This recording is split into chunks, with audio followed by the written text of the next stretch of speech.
열린교회 성도 여러분 안녕하세요. 4월 29일 매일 성경 묵상 함께 하겠습니다. 오늘 묵상할 말씀은 민수기서 20장 1절에서 13절의 말씀입니다. 우리 함께 읽겠습니다. 첫째 달에 이스라엘 자손 곧 온 회중이 신 광야에 이르러 백성이 가데스에 머물더니 미리암이 거기서 죽음에 거기에 장사되니라. 회중이 물이 없으므로 모세와 아론에게로 모여드니라. 백성이 모세와 다투어 말하여 이르되 우리 형제들이 여호와 앞에서 죽을 때에 우리도 죽었더라면 좋을 뻔하였도다. 너희가 어찌하여 여호와의 회중을 이 광야로 인도하여 우리와 우리 짐승이 다 여기서 죽게 하느냐? 너희가 어찌하여 우리를 애굽에서 나오게 하여 이 나쁜 곳으로 인도하였느냐? 이곳에는 파종할 곳이 없고 무화과도 없고 포도도 없고 석류도 없고 마실 물도 없도다. 모세와 아론이 회중 앞을 떠나 회막문에 이르러 엎드림에 여호와의 영광이 그들에게 나타나며 여호와께서 모세에게 말씀하여 이르시되 지팡이를 가지고 내 형 아론과 함께 회중을 모으고 그들의 목전에서 너희는 반석에게 명령하여 물을 내라 하라. 내가 그 반석이 물을 내게 하여 회중과 그들의 짐승에게 마시게 할지니라. 모세가 그 명령대로 여호와 앞에서 지팡이를 잡으니라. 모세와 아론이 회중을 그 반석 앞에 모으고 모세가 그들에게 이르되 반역한 너희여 들으라. 우리가 너희를 위하여 이 반석에서 물을 내려야 하고 모세가 그의 손을 들어 그의 지팡이로 반석을 2번 치니 물이 많이 솟아나오므로 회중과 그들의 짐승이 마시니라. 여호와께서 모세와 아론에게 이르시되 너희가 나를 믿지 아니하고 이스라엘 자손의 목전에서 내 거룩함을 나타내지 아니한 고로 너희는 이 회중을 내가 그들에게 준 땅으로 인도하여 드리지 못하리라 하시니라. 이스라엘 자손이 여호와와 다투었으므로 이를 무리바 무리라 하니라. 여호와께서 그들 중에서 그 거룩함을 나타내셨더라. 아멘. 민수기 20장은 이스라엘 백성에게 아주 큰 전환점이 되는 시점입니다. 그리고 19장과 20장 사이에는요, 약 38년간의 시차가 있습니다. 출애굽한 이스라엘은 가나안 땅을 정탐한 정탐꾼들의 보고를 받고 하나님을 원망하지 않았습니까? 그 일로 하나님은 출애굽 당시 인구로 계수된 20세 이상의 성인들은 가나안 땅에 들어가지 못할 것이라고 하셨습니다. 따라서 19장과 20장 사이의 이 38년은 애굽 땅에서 출애굽한 자들이 광야에 묻히고 이제 새롭게 태어나고 자란 자들이 하나님께 훈련받는 그러한 기간이라고 할 수 있습니다. 그래서 20장은 지난 38년 과정의 종지부라고 할 수 있는 미리암의 죽음과 대제사장 아론의 죽음을 기록하고 있습니다. 하지만 오늘 본문에는 또 다른 충격적인 사건 하나가 기록되어 있는데요. 이 사건으로 모세가 가나안 땅에 들어가지 못한다고 하나님이 말씀하신 것입니다. 왜 모세가 가나안 땅에 들어갈 수 없게 되었을까요? 그 배경은 2절부터 5절에 나와 있습니다. 함께 다시 읽겠습니다.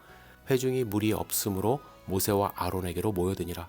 백성이 모세와 다투어 말하여 이르되 우리 형제들이 여호와 앞에서 죽을 때에 우리도 죽었더라면 좋을 뻔하였도다.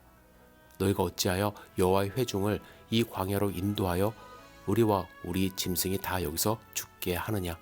너희가 어찌하여 우리를 애굽에서 나오게 하여 이 나쁜 곳으로 인도하였느냐?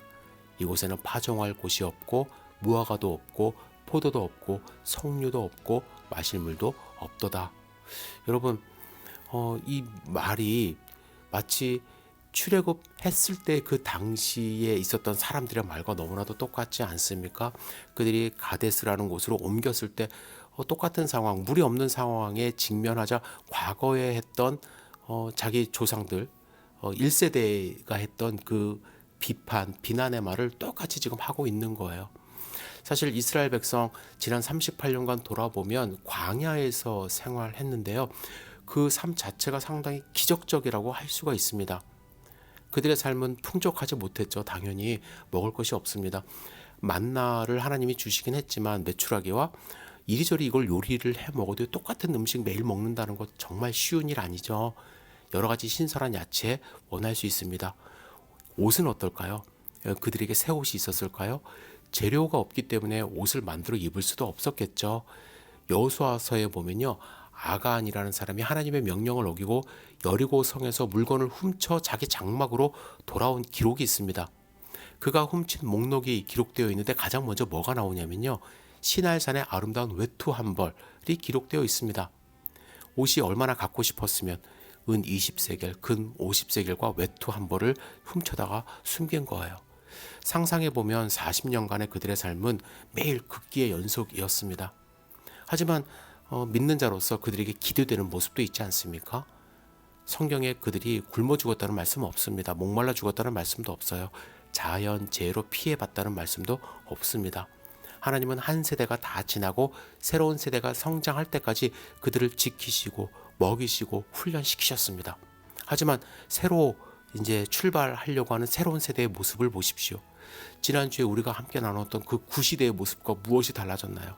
똑같은 말 하고 있어요. 모세와 아론에게 이렇게 말합니다.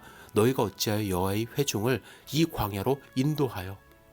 여전히 하나님이 아닌 모세가 그들을 인도했다고 생각하고 있습니다. 그리고 3절에는 모세와 다투었다고 말씀합니다. 그런데 신기한 것이 있어요. 하나님의 반응이 좀 달라요. 하나님이 8절에 모세와 아론에게 이렇게 말씀하십니다. 지팡이를 가지고 내 형 아론과 함께 회중을 모으고 그들의 목전에서 너희는 반석에게 명령하여 물을 내라 하라. 내가 그 반석이 물을 내게 하여 회중과 그들의 짐승에게 마시게 할지니라. 하나님은 화를 내지 않으셨어요.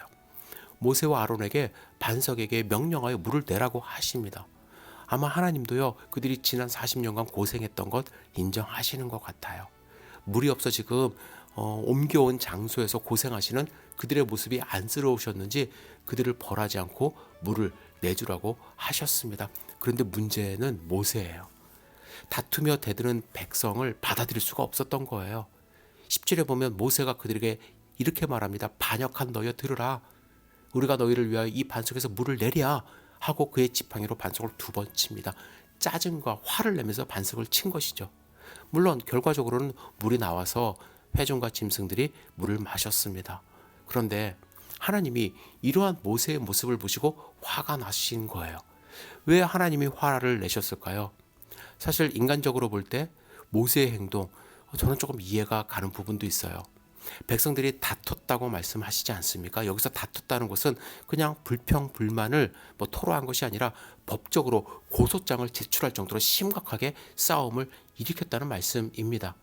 모세는 이렇게 대드는 백성들을 향해서 화가 난 거예요. 계속해서 반복되는 일들이기 때문에. 물을 달라고 다투는 백성들을 향하여 하나님이 주라 하시니까 물은 주되 그냥 줄 수 없다고 생각하여 마음속으로부터 끓어오르는 화를 쏟아내며 바위를 친 것입니다. 쉬운 성경은 모세의 말을 이렇게 번역했습니다. 불평꾼들이여 내 말을 들으시오. 당신들을 위하여 이 바위에서 물이 나오게 하면 되겠어. 이렇게 이야기를 했습니다. 백성들의 불평도 이해되는 측면이 있지만 모세의 이런 행동도 어느 정도 이해됩니다. 하지만 이 행동의 결과가 무엇인 줄 아십니까? 모세가 가나안 땅을 들어가 보지도 못하고 죽게 되는 것입니다. 하나님은 모세에게 이렇게 말씀하셨어요. 너희가 나를 믿지 아니하고 이스라엘 자손의 목전에서 내 거룩함을 나타내지 아니한 고로 너희는 이 회중을 내가 그들에게 준 땅으로 인도하여 드리지 못하리라 하시니라. 하나님은 모세의 이러한 행동이 그냥 단순하게 화를 좀 낸 것이 아니라 하나님을 믿지 못하고 하나님의 거룩함을 나타내지 않은 행동이라고 하셨습니다. 모세가 뭐라고 했습니까? 우리가 너희를 위하여 이 반석에서 물을 내랴. 즉 내가 너희에게 물을 주겠다 하면서 반석을 친 거예요. 모세는요, 이 순간에 하나님이 없다고 생각한 것입니다. 오히려 자신이 하나님이 된 것이죠. 나아가 반석을 지팡이로 2번 쳤다는 것은 백성을 치고 싶은 심정으로 한 행동으로밖에 볼 수 없습니다. 하나님이 원하신 것은 무엇이에요? 그들을 불쌍히 여기셔서 기적을 보이시고 당신의 능력과 영광을 높이 드러내고자 하셨지만 모세는 자기의 혈기를 드러냄으로써 하나님의 영광과 하나님의 거룩함을 파괴한 것입니다. 모세는 여전히 출애굽 세대가 갖고 있었던 믿음 없는 모습, 불순종의 모습 그대로 갖고 있었던 것입니다. 하나님은 모세가 80년 전에 그가 애굽 사람을 쳐 죽였을 때 가지고 있었던 죄의 모습을 여전히 갖고 있음을 보시고 약속하신 땅에 들어가지 못하게 하신 거예요. 여러분, 이 사건을 통해서 우리가 알 수 있는 것은 무엇일까요? 사람 참 변하지 않는다는 거예요. 무디 목사님은 모세의 인생을 세 단계로 분류했습니다. 왕자로 살 때 somebody, 그리고 광야에서 40년 nobody, 그리고 하나님의 손에 이끌렸던 가스바디 40년. 하지만 오늘 본문에서 우리가 느낄 수 있는 것은 무엇이냐면 모세는 여전히 그 안에 somebody, 내가 왕자인데 내가 인간적인 모습을 하고 있는 그 모습을 갖고 있음을 우리는 발견할 수 있는 것입니다. 이 사실 우리에게 많은 것을 시사합니다. 여러분, 하나님이 부르시는 그날까지 여러분과 저 조심해야 돼요. 만일 우리가 민족의 지도자가 되고 영적으로 더 뛰어나고요, 많은 이적을 베푸는 사람이 됐다 할지라도 여전히 우리는 죄성을 가진 인간임을 잊지 말아야 교만해지지 않습니다. 그것이 광야를 살아가는 우리가 절대로 잊지 말아야 할 진리임을 오늘 본문을 통해서 알게 하십니다. 여러분 어떤 삶을 살아가십니까? 하나님의 백성으로서 하나님의 거룩함을 나타내는 소중한 하루 되시기를 주님의 이름으로 축복합니다. 기도하겠습니다. 전능하신 주님, 오늘 모세의 모습을 통해서 우리의 모습을 돌아볼 수 있도록 인도하여 주시옵소서. 하나님의 거룩함을 감추는 그러한 삶을 살아가고 있는지 내 자신을 돌아보며 하나님의 거룩함을 드러내는 하루가 될 수 있도록 인도하여 주시옵소서. 오늘 하루의 삶을 온전히 주님께 의지합니다. 예수님의 이름으로 기도드렸사옵나이다. 아멘.